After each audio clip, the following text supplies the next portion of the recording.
Hello, you are most welcome, ladies and gentlemen, to your power behind the voice on Tuesday Night Anatomy with Daniel Okon. Today's section, yes, we continue our series regarding the anatomy of clinical importance. My friends, today's meeting, I talk to you about some important structures, yes, which cause movement at the shoulder joint. Now, whenever I talk about things which cause movement at the shoulder joint, then my friends, it makes sense that I'm talking about muscles, yes. So today, I'm not going to exhaust all the muscles which work at the shoulder joint, but importantly, I'll be talking about 2 or 3 up to 4, important muscles, yes, which of course, when they get paralyzed, okay, or when they become weak, then that kind of movement at the shoulder joint that we expect to see, yes, will be impaired. Now, whenever I talk about musculature, then it makes sense that I bring in, innervation, by way of which nerve is supposed to give motor supply, yes, to these muscles to cause that kind of movement that we want to see. And so importantly, as far as today's clinical application of the anatomy is concerned, I'll be telling you which movement are lost, okay, at this shoulder joint. And so if such movement are lost, then the possible, muscle that is, yes, possibly paralyzed. And if that is the case, then by extension, which nerve is injured. So it means that if we're not able to do that particular movement, then it means by extension, that nerve has been injured. And therefore, it tells me that that is the way that, of course, physically, we can test for, that kind of nerve that is injured. And so, without wasting my time, let's set the ball rolling. Now, yes, those of you who have been to the hospital or whatever, or you've been with a patient, now sometimes it is very difficult for the patient to initiate abduction at the shoulder joint. Now, what do I mean by this? Now, look at what I have over here. Now, this is my upper limb. It is by my side, by my body. It means that it has been adducted. It is adducted. Okay? Now, if I take it away from the midline of the body, from the body, okay, then I'm causing this kind of abduction. Now, for us to initiate abduction movement, okay, is by the courtesy of a muscle, okay, which is one of the rotator cuff muscles. We call it supraspinatus muscle, okay, right over here. Yes, it takes origin from what we call the supraspinous fossa. Of course, it's going to insert on what we call the greater tubercle of the humerus. Yes, actually, I'm talking about the superior facet on the greater tubercle of the humerus. And that is why upon contraction, it will be relevant, okay, in causing abduction. But my friends, the key point I want you to become aware over here is that we are talking about initiation of abduction. And so whenever we talk about initiation of abduction, we are talking about 0 to 15 degrees abduction.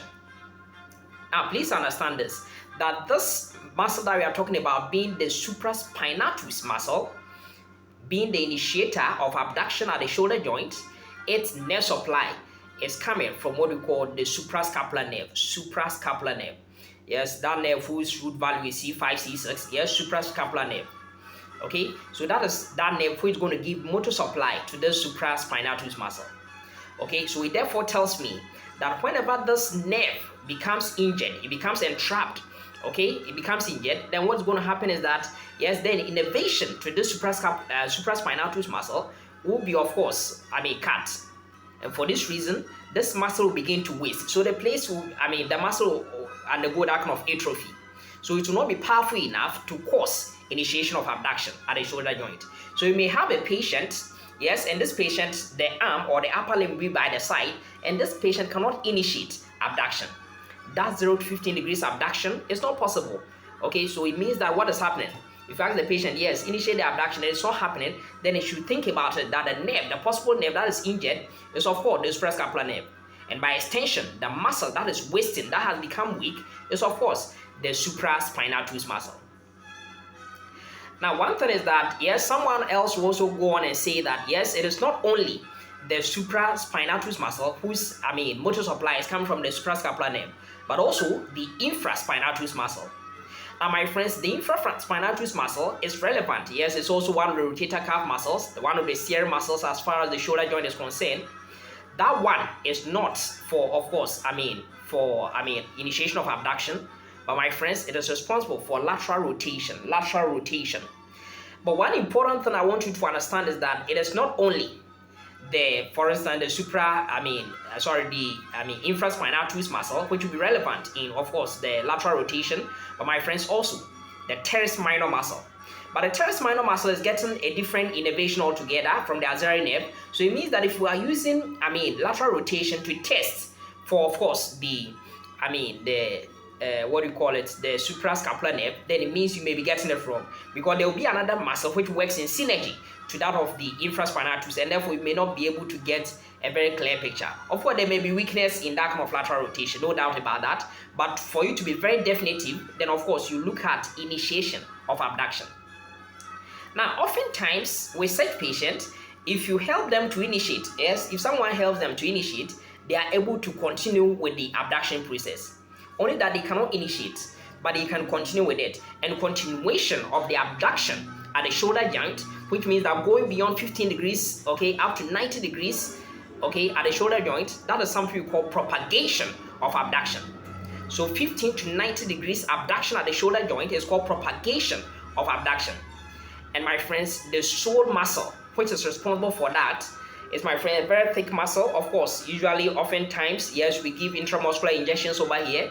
Okay, that muscle, okay, is something we call the deltoid muscle. But my friends, I gotta be quick over here. I'm not talking about any pinnate components of the deltoid muscle. I'm not talking about the anterior muscle fibers. Neither am I talking about the posterior fibers. But my friends, I'm talking about the multipinnate middle fibers of deltoid. Very relevant in propagating abduction at the shoulder joint, yes, beyond 15 degrees. So that is very important. So what it means is that if you want to test, okay, that muscle, with the nerve who is supposed to give motor supply to the deltoid muscle, okay, is, my friends, the axillary nerve. Remember that I told you that the axillary nerve will also give motor supply to, of course, the teres minor muscle. Okay, and so we are going to not use lateral rotation for it, because teres minor, together with, of course, the infraspinatus, will be performing similar function, and so we are not going to test, okay, the axillary nerve, okay, in that regard, but rather we are going to test the axillary nerve by asking the patient to continue the abduction, okay, beyond 15 degrees. If the patient is able to do so, then of course the axillary nerve is intact. But oftentimes, one thing which is very common is that there will be wasting of this muscle. The deltoid muscle will become so small, okay, will undergo that significant atrophy, because the innervation, okay, is not receiving it. Not only that, even there will be that kind of cutaneous sensation loss, okay, at the upper lateral, aspect of the arm, okay, over here, which is also, some people call the regiment bunch area, okay, there will be sensory loss over here. So you tie the patient at this point too, and the patient cannot feel it. But importantly, as far as the musculature is concerned, we are talking about the muscle, okay, deltoid muscle, undergoing that kind of wasting, and therefore the patient cannot propagate abduction. Now, my friends, the other, musculature, okay, that I'll talk about, and that brings, our clinical application for today's meeting, is that yes, we've been able to initiate abduction, no problem. We've been able to propagate abduction, no problem, up to 90 degrees. Now, how about going beyond 90 degrees? Going beyond 90 degrees. So propagation of abduction beyond 90 degrees, yes, no problem that, yes, deltoid muscle could play a role. But importantly, there are two important muscles which work in synergy as far as propagation of abduction is concerned. And what do I mean by the propagation? Going beyond 90 degrees. So beyond 90 degrees, up to about, let's say, 180 degrees or more, abduction at the shoulder joint, my friends, is by the concavity of something that we call the serratus anterior muscle, and of course, the trapezius muscle. Yes, the trapezius muscle, the one I showed last week, that when you press it, you usually feel that kind of pain, okay? Yes, one half is triangular, but both of them will appear like the diamond or the trapezoid shape. That's why we call it trapezius anyway. And then, of course, the boxer's muscle, the one which gives that kind of sawtooth appearance anteriorly if a boxer raises the, the upper limb, for instance. Okay, so those ones, they are the two muscles which are important as far as, propagation of abduction is concerned. Now, this is an important biomechanism that I want to tell you. As far as propagation of abduction at the shoulder joint is concerned, there's something which happens. We call it glenohumeral rhythm. There's supposed to be something we call glenohumeral rhythm, which is going to take place. And what we mean by this glenohumeral rhythm? The engagement of the glenoid cavity and at the head of the humerus, okay, there's a special biomechanics, okay, that takes place over there. And what is that one? Now, what is going to happen is that this, okay, head of the humerus, okay, is undergoing that kind of abduction. Okay, so that kind of abduction that it is undergoing, for every 2 degrees abduction, okay, of this, head of the humerus, okay, at the shoulder joint, then what's happening is that there's going to be a corresponding 1 degree upward rotation, this time around, upward rotation of the glenoid cavity of the scapula. And so we call that engagement over there glenohumeral rhythm. Okay, and I said that for that glenohumeral rhythm to be complete, we need 2 musculature.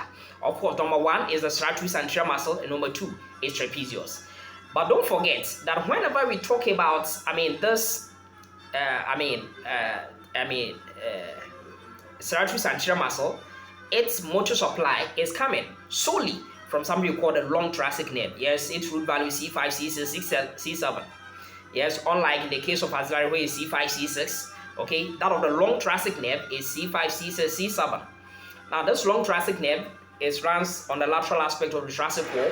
Yes, so whenever it gets injured, then of course there will be impairment as far as this glenohumeral rhythm is concerned. Therefore, yes, abduction, something we also call overhead abduction, abduction beyond 90 degrees, may be impaired.